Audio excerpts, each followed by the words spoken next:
Hey,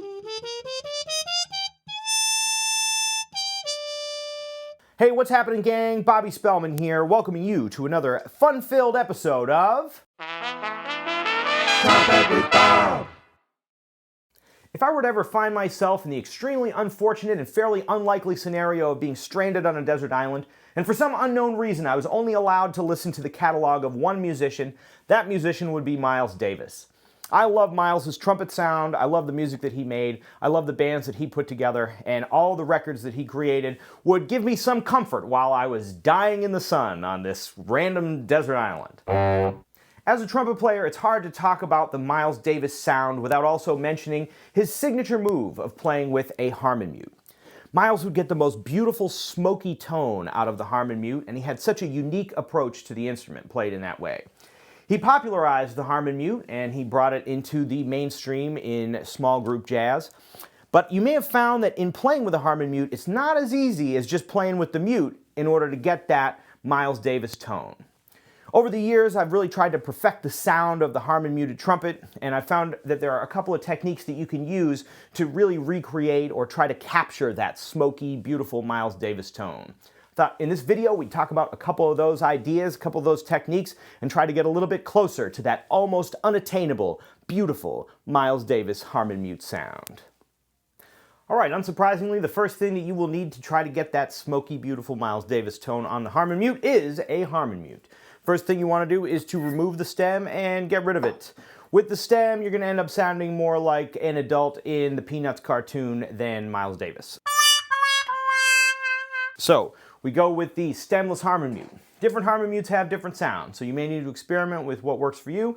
Miles used a very basic old school Harmon mute. Nowadays they have things like this Joe Rowell bubble mute that give it a slightly different timbre, but you can try out different mutes and find the one that works for you.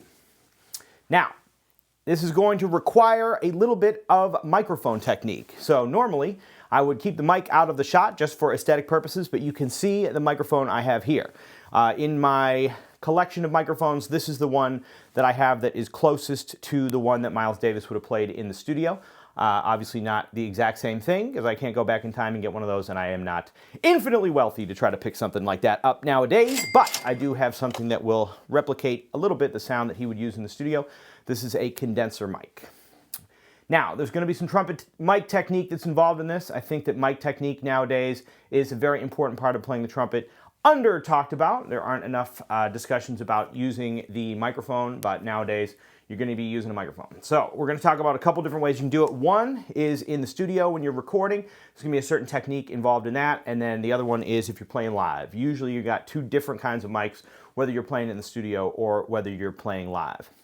One of the things that you want to remember playing trumpet into a microphone is that there is something called the proximity effect. Now, in typical microphones, depending on what it is, it's going to be a little bit different, but if you get close to the microphone, the closer you get, the more the microphone is going to bring out the low end of the instrument. So the placement of the trumpet bell to the microphone is going to have a very different effect on the tone of the instrument. I'll give you a little bit of an idea. I'm going to start way back here, and I'm going to move the trumpet closer and closer to the microphone so that you can hear the way that the microphone brings out the low end of the instrument.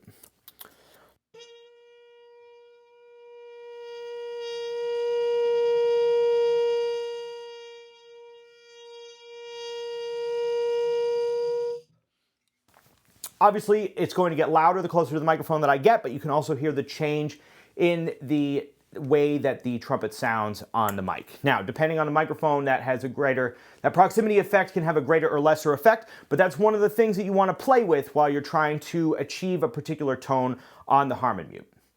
Another important factor in playing the Harmon mute on the trumpet is how loud you're going to play it. Now, if you're in a big band and you're not mic'd, you just have to do the best that you can, and whatever tone you get is what you get a little bit, given the circumstance. You're going to have to play with it a little bit. But you'll notice a big difference in the way that somebody like Freddie Hubbard plays on a Harmon mute to the sound that Miles Davis gets out of the Harmon mute. And a big part of that is the amount of sound you're putting through the horn, is the amount of air. So Freddie Hubbard has a beautiful Harmon mute tone, but it's a very particular kind of sound, and it's very distinct from that Miles Davis sound. And that has a lot to do with just the amount of air going through the horn. So I'm going to give you an idea. I'm just going to play loud. I'm going to put some sound through this Harmon mute, and you get a feel for what that sounds like, the sort of color that you get out of the mute.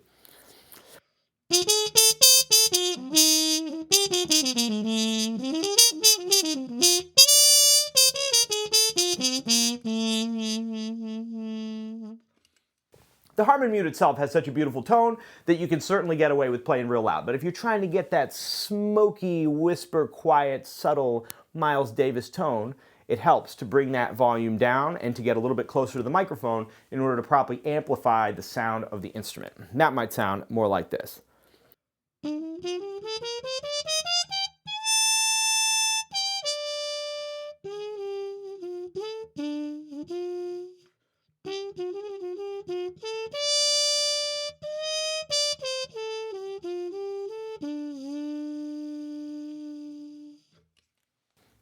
All right, so now you've got your Harmon mute, you're playing quietly enough to get that whispery, smoky tone out of the Harmon mute, and you're playing close enough to the microphone to take advantage of that proximity effect while also allowing the microphone to pick up your sound even though you're playing a little quietly than you might otherwise. There's one more technique that you can add to the mix that will help you out as you try to attain that beautiful Miles Davis style Harmon mute trumpet tone.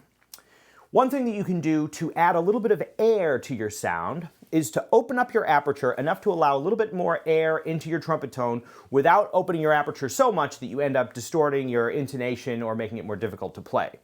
So as a quick review, your aperture is the space in your lips through which the air moves.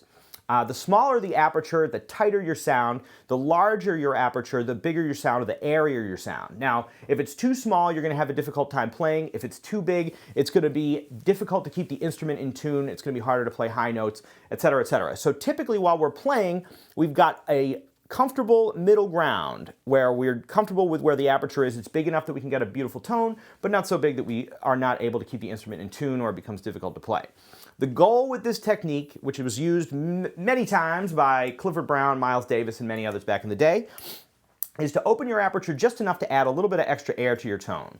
So to show you what I'm talking about, I'm going to take this Harmon mute out and we're just going to try it with the open trumpet so you can hear what I'm talking about. The goal here is to start playing and then just open up your aperture until you can start to hear a little bit more air being added to the tone.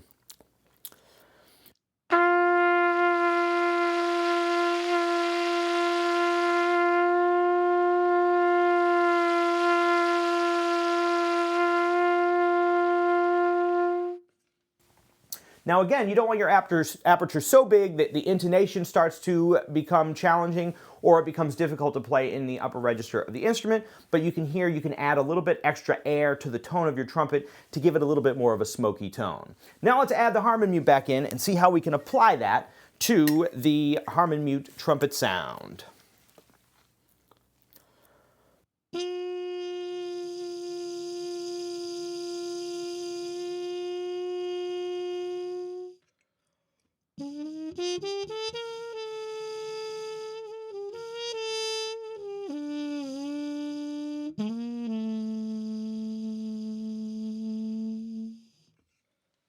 So there you can see I'm just adding a little bit more air to the sound, and as I can play, I'm going to get that smoky, beautiful, evocative sound out of the trumpet with the Harmon mute. Let's try it one more time. I'll give you another example.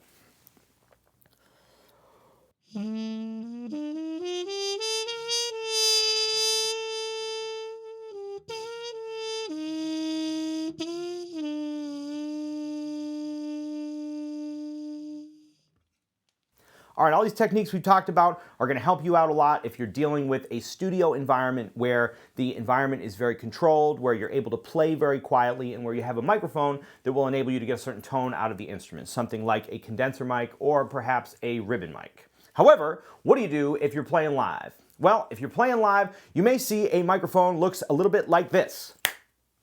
This is a Shure SM57. If you're playing live in a club, it's very likely that you're going to be playing into one of these microphones. This is going to be a different kind of microphone that you're dealing with than the condenser mic, and also the environment is going to be very different because it's a live setting. Probably there are other musicians playing, there could be people dancing, there could be wild things happening. It's going to be a different environment, but some of the techniques remain the same. For example, you want to be aware of that proximity effect. So you want to be able to be close enough to the microphone that you can really get a nice sound out of the instrument without being so close that you overemphasize those lower tones. So I'm going to give you a little example. I'm going to show you where you can be. You want to try to be just about an inch away from the mic if you can, just enough that you can really get the sound into the microphone, but without overdoing it, without eating the mic. Let's give that a try and see what that sounds like.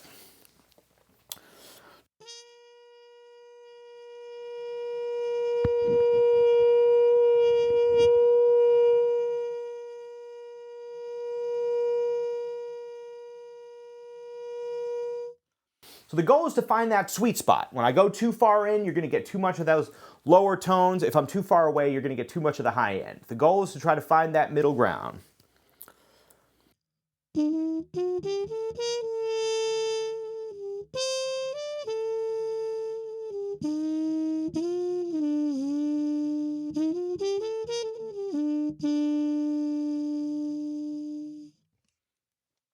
But just like I did with the condenser mic, if you find the right placement for the Harmon mute on the SM57 or a similar microphone, you will be able to get a beautiful tone even playing live.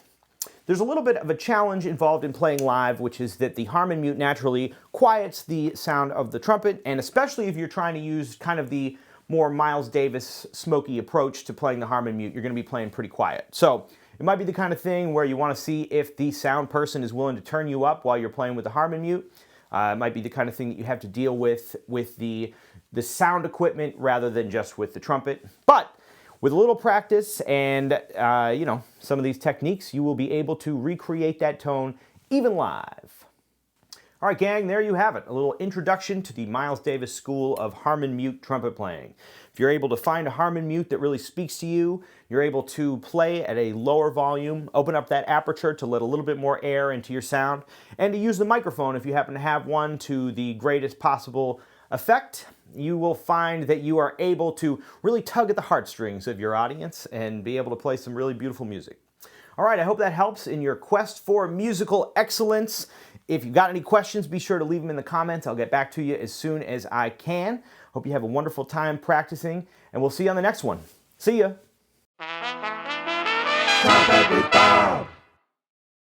All right, friends, thanks so much for checking out this video. I hope it helps in your pursuit of the majesty of musical self-expression. If you like what we're doing here, please like this video and subscribe to the channel. Big thanks to all the new subscribers. We really appreciate your support, and we're going to keep putting out some new videos for you.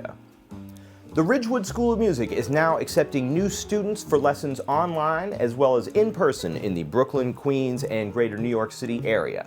You can find us on our website at www.ridgewoodschoolofmusic.com, and you can send us a message, and we would love to help you achieve all of your musical dreams. For some more musical fun, you can also follow me, Bobby Spellman, on Instagram at Bob Spellman, or in any of the other social media platforms listed in the description below. Thanks again for checking out this video. Happy practicing, and we'll catch you next time.